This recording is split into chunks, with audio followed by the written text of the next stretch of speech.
감격의 시간입니다. 우리 아침 예배로 하나님 앞에 함께 나가겠습니다. 오늘은 사도행전 11장 1절에서 18절까지의 말씀을 우리 함께 읽으시고 하나님 말씀 나누겠습니다. 제 11장. 유대에 있는 사도들과 형제들이 이방인들도 하나님의 말씀을 받았다 함을 들었더니 베드로가 예루살렘에 올라갔을 때 할례자들이 비난하여 내가 무할례자의 집에 들어가 함께 먹었다.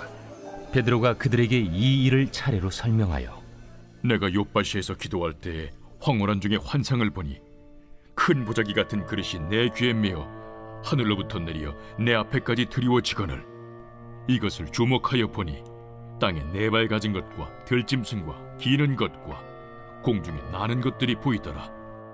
또 들으니 소리 있어 내게 이르되 베드로야 일어나 잡아먹으라 하거늘 내가 이르되 주님 그럴 수 없나이다.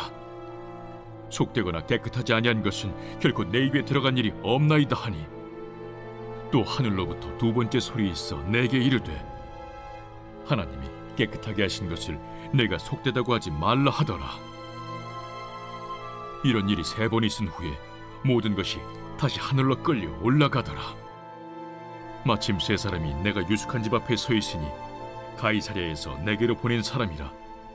성령이 내게 명하사 아무 의심 말고 함께 가라 하시매 이 여섯 형제도 나와 함께 가서 그 사람의 집에 들어가니 그가 우리에게 말하기를 천사가 내 집에 서서 말하되 내가 사람을 요바에 보내어 베드로라 하는 시몬을 청하라. 그가 너와 내 온 집이 구원받을 말씀을 내게 이르리라 함을 보았다 하거늘 내가 말을 시작할 때에 성령이 그들에게 임하시기를 처음 우리에게 하신 것과 같이 하는지라.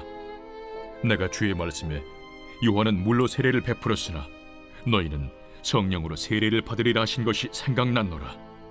그런즉 하나님이 우리가 주 예수 그리스도를 믿을 때에 주신 것과 같은 선물을 그들에게도 주셨으니 내가 누구이기에 하나님을 능히 맡겠느냐. 그들이 이 말을 듣고 잠잠하여 하나님께 영광을 돌려 그러면 하나님께서 이방인에게도 생명 얻는 회개를 주셨도다. 세상은 진짜, 진리, 진실, 사실 이 세 단어가 상당히 많이 난무하는 곳입니다. 왜 그럴까요? 어떤 말을 하는데 정말 맞아? 라고 물어보면 우리가 어떻게 하죠? 그거 진짜야, 진짜라니까 라고 강조를 하게 됩니다. 그럼 듣는 사람은 조금 전에 물어봤던 자신의 질문에 대해서 조금은 희석된 마음을 가지고 듣겠지만 자기가 보고 만져보고 또 경험해보기 전까지는 잘 믿으려고 하지 않죠. 여러분, 이런 어떤 실증적인 사관이 사실 현대인들의 기본적인 멘탈리티 아니겠습니까? 그래서 우리가 뭔가를 결정하거나 선택을 하고 또 뭔가를 우리가 사용을 하거나 체험을 할 때 굉장히 중요한 요소라는 거죠. 그래서 우리가 리뷰를 많이 보잖아요. 여행, 음식, 레포츠, 기타 등등 많은 리뷰들을 보면서 우리는 체험한 사람들의 얘기를 보며 이 간접적인 체험을 하게 되죠. 그러나 서글픈 사실은 그 리뷰마저도 자본주의의 논리에 의해서 왜곡된 게 너무 많다. 리뷰 체험단 리뷰를 그냥 손님으로 갔는데 알고 봤더니 나중에 뒷돈 받고 했던 사람들, 이런 것들이 우리가 종종 접하잖아요. 그리고 심지어는 우리가 알고 있는 그 노트북 같은 거에도 구독자를 돈 주고 사는 그뿐만 아니겠죠. 여러 SNS들이 이 맨파워를 이루기 위해서, 팬덤을 만들기 위해서 구독자를 사는. 제가 이런 말을 한 거는 빙산의 일각이죠. 자, 메이저 언론은 어떨까요? 우리가 늘 접하는 뉴스라든지 또 일반적인 미디어 매체들, 요즘은 근본도 없는 이 온라인 채널에 여러 다양한 매체들이 있잖아요. 그러니까 그런 것들을 우리가 너무나 많이 접하니까 가짜 뉴스들은 일상적으로 오죠. 그래서 최근에 제가 어떤 걸 봤냐면 제가 저희 교회 유튜브 채널 들어가는데 그 우측에 보면 다른 어떤 그 알고리즘에 따라서 영상들이 뜨잖아요. 그런데 유명한 연예인이에요. 근데 이 사람이 경찰에 체포돼가지고 막 피를 흘리고 막 그러면서 위에 보니까 이 사람이 사형 집행 이렇게 써 있는 거예요. 예, 제가 클릭을 했을까요? 안 했을까요? 안 하죠, 당연히. 이게 뭐 딥페이크 같은 낚시 같아요. 제가 보니까 AI로 만들었든지. 여러분 이런 거에 대해서 여러분은 피로감을 느끼십니까? 어떻게 생각을 하십니까? 저는 정말 피로감을 많이 느껴요. 뭐 그래서 사실은 그 제가 뭐 매일 신문을 보고 세상 돌아가는 소식을 접하고 스크랩도 하는 편이지만 특정 분야는 잘 안 봅니다. 어떤 분야들은. 왜냐하면 거의 틀에 박힌 얘기를 그 시즌별로 그 날짜에 하기 때문이에요. 예. 1년 12달 중에 날씨, 사건, 이거는 뭐 거의 좀 예측이 되긴 하지만 때에 따라 날씨가 급변하잖아요. 근데 사건은 우리가 잘 모르는 것들이 일어나니까 예측할 수 없고, 그러나 어떤 큰 이슈들 있잖아요. 그죠? 그런 이슈들은 작년에 했던 뉴스 보면은 그 날짜, 그 요일, 그 시간에 했던 뉴스랑 거의 다르지 않아요. 한번 여러분 팩트 체크를 한번 해보시길 바랍니다. 뭐 대선이 앞두고 있다. 흑색선전 난무하고 상대방 서로 막 비인격적으로 행동하고 어떤 뭐 중요한 법안 처리가 앞에 있다. 그러면 뭐 안 배운 사람처럼 행동하죠. 뭐 그뿐입니까? 경제계들도 마찬가지죠. 네, 뭐 파업을 했다. 그러면 좀 있으면 임금 협상을 한다. 물가가 또 뛰게 된다. 금리가 또 오르내리고 뭐 집값까지 영향을 받고 또 민생 또 인플레이션이 온다, 디플레가 온다 또 얘기를 하고. 예측성 보도는 참 좋은데 뭔가를 이렇게 조장하기 위한 그런 것들이 우리 주변에 너무 많죠. 그러니까 진실이, 진짜가, 사실이, 그 팩트가 도대체 어디서 출발해서 지금까지 오느냐에 대한 여러분 그 정확한 출처를 이 세상에서는 더 이상 알아낼 수 있을까요? 판단은 여러분께 맡깁니다. 제가 성경을 좋아하고 성경을 사랑하고 성경을 나의 모든 것이라고 여기는 이유는, 성경은 창세기 1장 1절부터 계시록 마지막 장까지 우리에게 전달될 때 수많은 사람들의 팩트체크가 있었던 책이에요. 이거 진짜야? 이거 사실이야? 이거 정말 믿어도 되는 거야? 지금도 그런 거 하죠. 그런데 여러분 그냥 딱 액면 그대로 전 세계 가장 많이 팔린 스테디셀러 뭔가요? 성경이에요. 전 세계 가장 많은 언어로 번역된 책이 뭔가요? 성경이에요. 뭐 더 이상 할 말 있습니까? 이게 가짜고 이게 진짜가 아니고 이게 인류를 오도하는 그릇된 어떤 해석집이다, 역사책이다라고 이제 비하하는 사람들, 그런 사람들의 말을 듣고 여러분이 그냥 인정하겠습니까? 아니면 내가 직접 한번 성경이 정말 그런 책인가 공부해보고 교회를 착실히 다니고 성경 공부를 참여하고 진정한 마음으로 진정성 있게 삶으로 말씀을 살아보고, 여러분 그런 다음에 하시겠어요? 전 여러분에게 현명한 이 현대인이라면 실증적인 사고방식을 가지고 합리와 이성의 추론에 근거한 그런 삶의 선택을 지금까지 해오셨다면 여러분 종교이기 전에 성경을 좀 그렇게 보시길 바랍니다. 이 얘기를 제가 길게 들은 이유가 있어요. 그러니까 세상에는 그냥 소음이 많아요.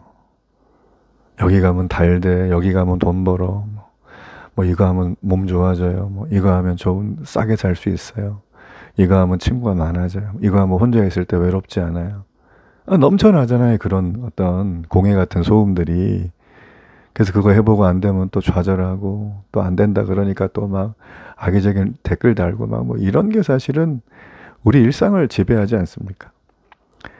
책도 마찬가지예요. 책을 제가 요즘에 또 좀 도전받아서 1일 1책을 도전하고 있는데 한 60% 정도 제가 성공하는 것 같습니다. 그런데 이제 도전받아서 하면서 제가 느끼는 건 책들도 이 근본 없는 출처들이 꽤 많은 것 같아요. 그 출처를 또 확인하려면 또 다른 걸 봐야 되고, 어떤 걸 한번 들어가 봤는데 결국은 출처가 그릇됐더라고요. 그러니까 책이라고 하는 인류 지성사 또 문명사에 가장 큰 영향을 준 그 책, 그 수많은 책 중에 1년에 한국에 뭐 6만 권인가, 제가 지금 6만 권, 60만 원 권인지 기억이 잘 안 나는데 얼마 전에 제가 언뜻 본 기사에 그렇게 한 해 이제 한국에 출간되는 책의 그 권수를 말하는 거예요. 6만 권은 더 되겠죠? 하여튼 헷갈리네요, 좀. 아는 분들은 나중에 좀 댓글 달아주시길 바라고. 근데 그런 많은 책들을 팩트체크 우리가 할 수 있을까요? 못하죠. AI한테 집어넣으면 할 수 있을까요? 못하죠. 뭐 우스갯소리로 요즘 책은 누구나 쓴대요. AI가 있으니까. 근데 아무도 안 읽는데요. 책을 읽는 거는 딱 하나래요. 사람이 아니라 AI가 책을 읽는데. 왜냐하면 지식을 답을 해줘야 되니까. 아, 이거 맞는 얘기죠. 책 쓰는 게 너무 쉬워진 시대가 됐어요. AI가 정말 그럴듯하게 써주거든요. 물론 거기에는 뭐 환각현상 많이 있지만. 그러니까 우리가 뭐 예전처럼 책을 접하기 어려운 시대도 아니고, 뭐 문자를 우리가 텍스트를 볼 수 있는 어떤 매체나 도구들이 우리 주변에 아무것도 없는 것도 아니고, 우리 눈만 뜨면 하루 종일 뭐 보잖아요. 그러니까 눈이 가장 빨리 노화가 된다 그러더라고요. 하도 뭘 봐야 되니까.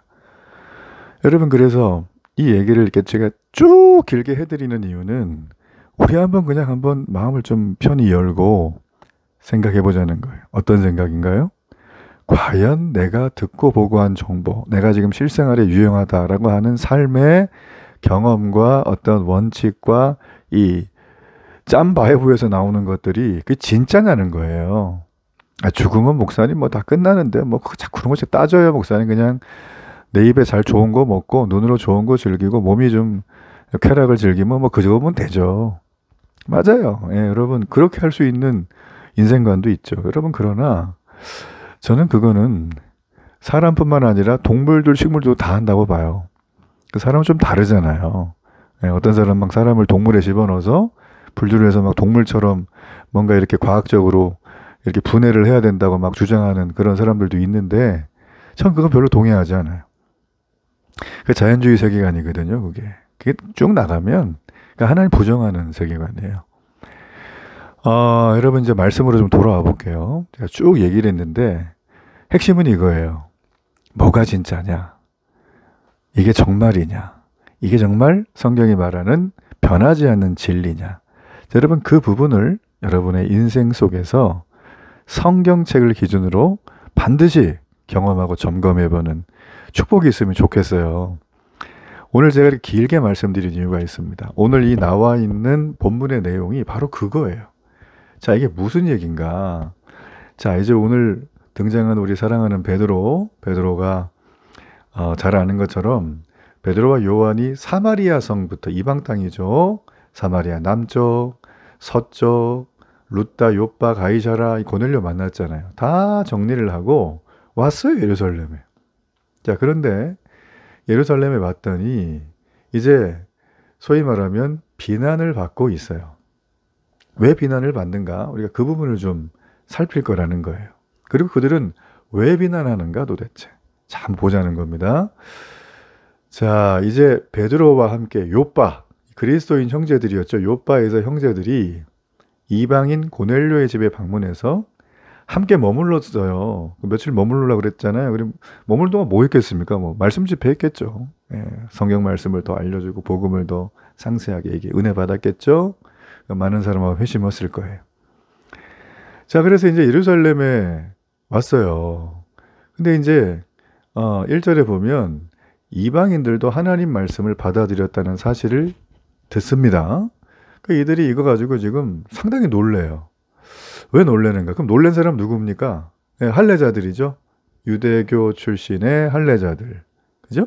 그리고 유대교였다가 기독교로 개종한 사람들이에요. 다 이제 막 예수님 부활도 본 사람들이 많을 거고 막 뜨겁잖아요. 막 그런 사람들, 막 은혜가 임한 사람들. 이 사람들 그냥 뭐 대충 한량들이 아니고요. 자, 그런데 이제 그들이 베드로 얘기를 듣고 상당히 지금 스팀이 올라오고 막 열이 받는 거예요. 베드로 특이하네. 저러면 안 되는데. 자, 왜 그들은 지금 이런 상황에 직면하게 됐을까? 자, 보십시오. 자, 여러분, 먼저 우리가 좀 당시 문화를 좀 생각을 해보면 이 고넬료나 사마리아 뭐 이런 그 이방 땅에 여기는 구원이 없다고 보잖아요. 그들은 하나님 자녀가 아니니까 막 구원까지 갖지도 못하죠.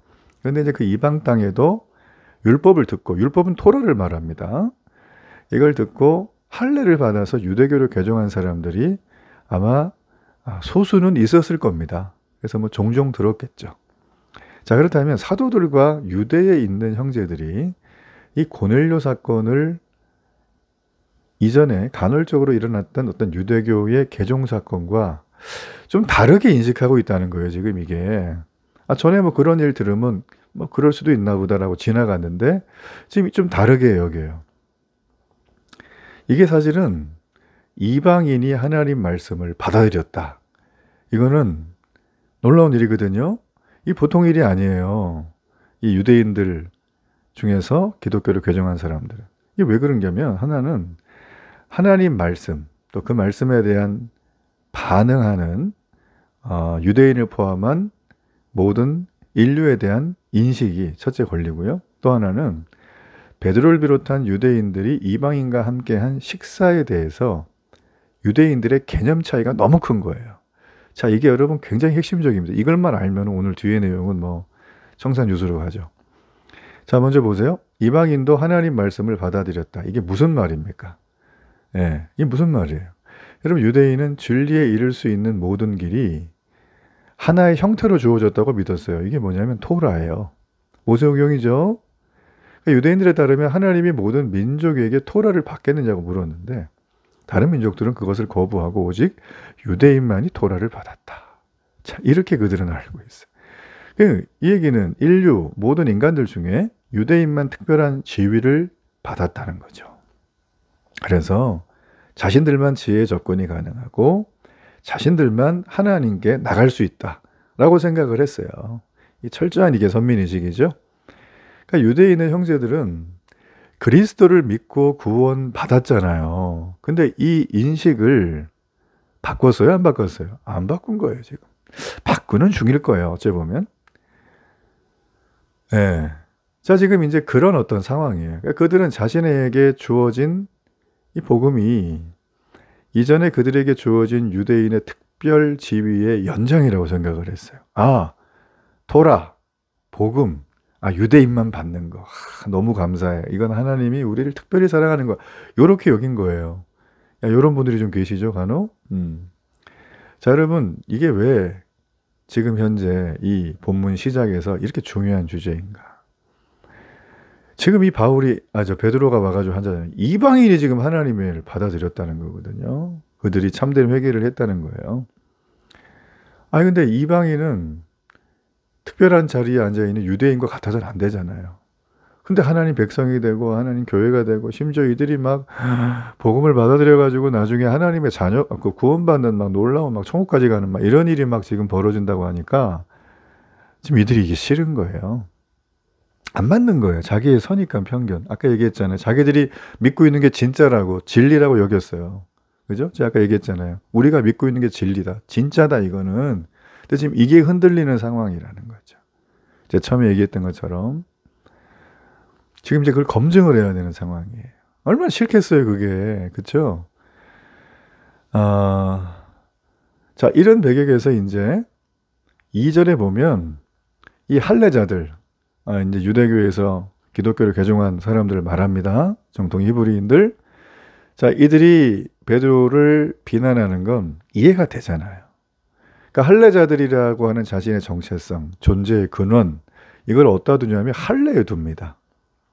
여러분이 할례가 왜 이렇게 중요하냐면 뭐 성경 말씀은 침묵하지만 이 할례를 강조한 게 언제부턴가를 좀 보면 쉽게 이해가 돼요.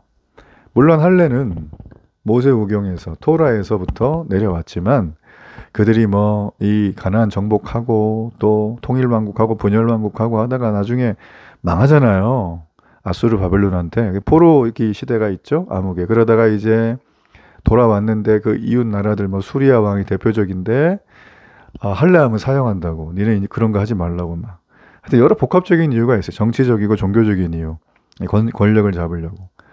그러다 보니까 이 사람들이 열받거든요. 아니 우리 다른 걸 건드려야 되는데 지금 하나님 말씀인 토라를 건드려? 우리 참지 못한다. 그래가지고 일어나가지고 쿠데타 이렇게 결국 이겨요. 유대인들이. 그래서 그 뒤부터 할례를 법으로 막았었는데 할례를 굉장히 중요하게 이걸 피 흘려서 얻은 거기 때문에 다시금 예수님 오시기 전 시대까지 포로 기환 시대부터 계속 이 할례에 대해서 굉장히 중요하게 여겨요.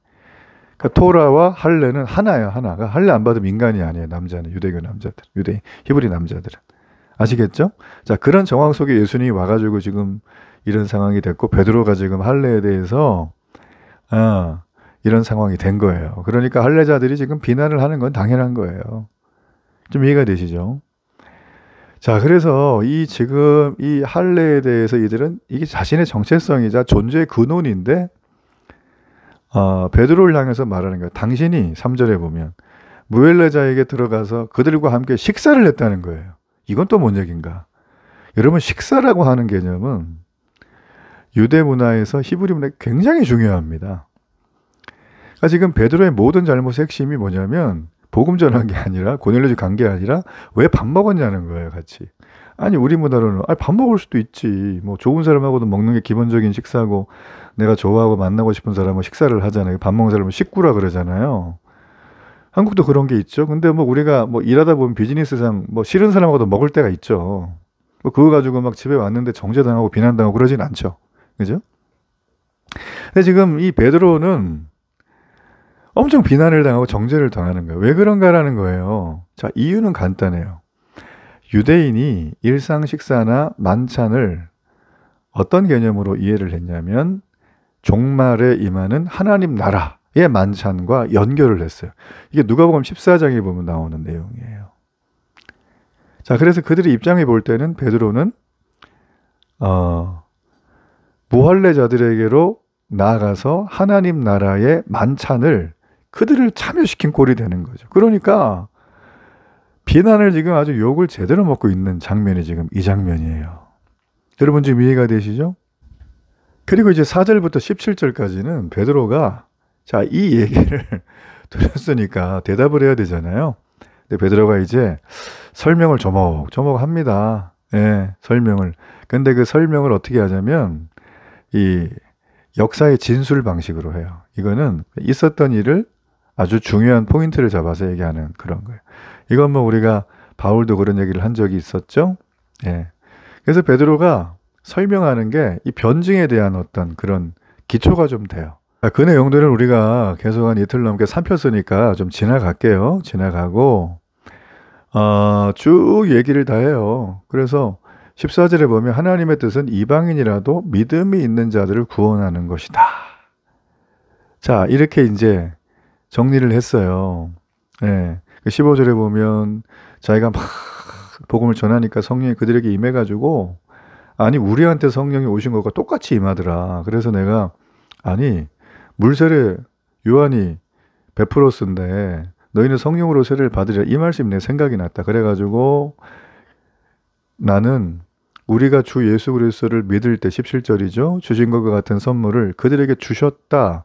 내가 누구이기에 하나님을 능히 맡겠냐라는 거예요.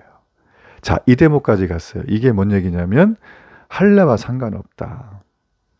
이미 하나님이 내 편견을 와장창 깨고 내가 진짜라고 믿었던 거, 이게 진리라고 믿었던 거를 다 드러내서 깨버리고 거기에다가 업그레이드 버전을 주셨다는 거예요. 하나님의 구원이 이방인을 향해 열려 있다는 걸 베드로가 알은 거예요. 성령이 임하시는 걸 보고. 자, 그렇게 할례라고 하는 유대인들의 가장 큰 이 율법과 할례를 동일선상에 놨던 그들의 경험과 진리라고 하는 것들이 깨져야 된다는 게 그의 핵심이 주장이죠. 내가 뭔데 하나님 뜻을 맡겠냐라는 겁니다. 18절에 보면 청중의 반응이 어때요? 이 말을 잠잠하게 들었대요. 그러고 나서 하는 얘기, 하나님께 영광을 돌린대요. 게임 끝났죠? 하나님께서 이방인에게도 생명을 얻는 회개를 주셨다. 구원의 문을 연 거예요. 이방인에게 활짝 열려있는 구원의 문을 누가 열었다? 하나님이 열었다.